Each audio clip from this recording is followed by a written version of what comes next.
Sabaidi, welcome. Today I am so happy to share with you KHAO POON NAM GAI, which is a traditional Lao coconut curry dish that we eat with vermicelli noodle. It's so cozy. Let's get right into the ingredients. First up, chicken thigh, also chicken feet.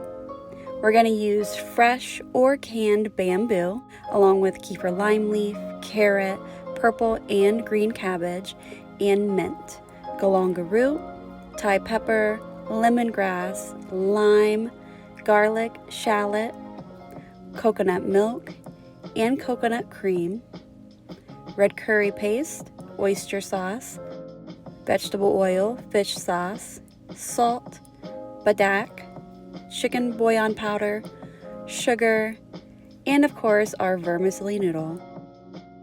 We begin by placing 2 pots of water on the stovetop and bringing to a boil. 1 3 quarts, 1 6 quarts. In the 3-quart pot, add a little bit of salt. This is where we'll boil our bamboo. While that's boiling, let's go ahead and get the prep started. What I like to do is go ahead and pound down my lemongrass stalk and tie those in a knot because we'll be adding those to our soup base. Slice your galanga root into thin strips. We can also prep our garlic. I'm going to use 2 full bulbs of garlic. 1 bulb is going to be peeled and just bruised slightly, and then another bulb is going to be minced completely. Also peel and mince our shallot, and then we'll set those ingredients to the side. Now that our pots are at a full boil, add the bamboo to the pot with salt and cook for 40 minutes. Then add the chicken thigh to the 6-quart water. Now while that's on the stovetop on high heat, let's cut the toes off these chicken feet. I use a butcher knife, you could use scissors. Then add that as well to that pot. This is going to be our broth base. Add garlic, lemongrass, kefir lime leaf, the galanga root, and Thai pepper. Allow this broth to boil on high heat for 50 minutes. Now let's remove our cooked bamboo and we're going to slice that into thin strips, and then we can go ahead and set that aside. After our broth has been boiling for 50 minutes, that chicken thigh is going to be done. So remove the chicken thigh from the pot and set aside to cool, leaving all the other ingredients, including the chicken feet, in the pot and reduce to simmer. Once our chicken is cooled enough to handle, go ahead and remove all of the skin and the meat from the bone. You can toss out the skin. I actually think it's the best part of the chicken, so I always include the skin in my recipe. And so once we have all the chicken removed from the bone, I like to go ahead and pound that down, and I do that by adding it to my mortar. And then I'm going to pound that down into the desired consistency. I tend to like mine more of a shredded chicken consistency, like a shredded chicken sandwich. And then sometimes I'll leave a bit of chunkier pieces in there as well. You could choose not to pound yours down, or you could slice it, or you could use large whole chunks of chicken. It's all preference.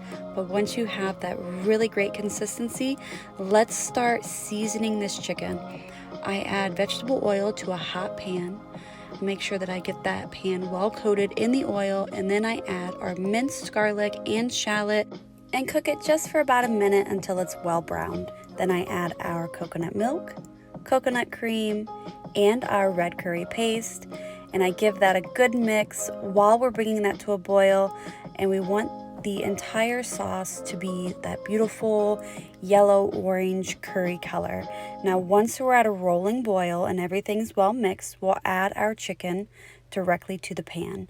And again, we're going to stir because we want our chicken to be very, very well coated. You can then remove from the heat and set aside. Now let's start working on this broth.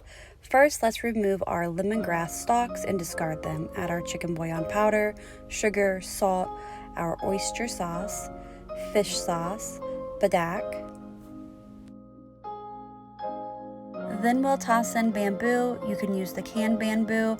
I'd also recommend using canned quail eggs. Those are also very good. Then we'll take our seasoned chicken mixture and put that directly into our broth.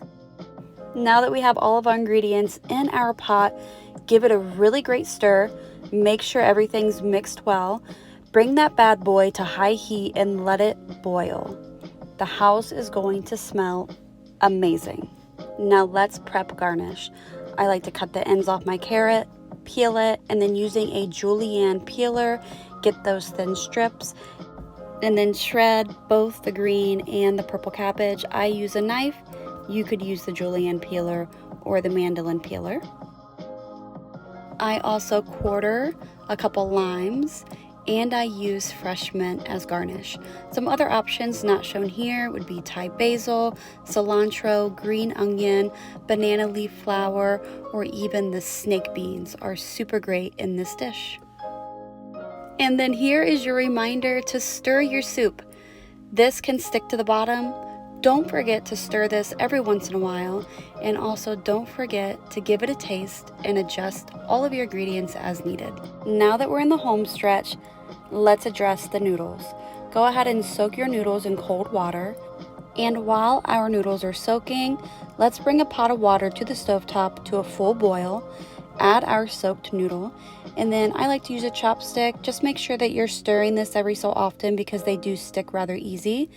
I don't time my noodles, but I'll just grab a piece and taste it until it gets to that soft consistency that I like. Then we'll drain the hot water from the noodle, add to cold water, and allow those to cool fully. Then I just wrap a strand of noodles around my hand and place it into a strainer. And I do use a lid for these to keep them more fresh. And that brings us to assembly. Add some noodles to your bowl along with our piping hot broth, and then you can top that with as little or as much garnish as you like. Some other items that people like to add to this dish would be the hot chili oil, fresh Thai pepper. Some people really like to add sriracha or more fish sauce, and even kapit, which is the shrimp paste. And that's it. Super simple, super delicious, so cozy. Thank you for watching. I hope you enjoy this recipe. Cup chai.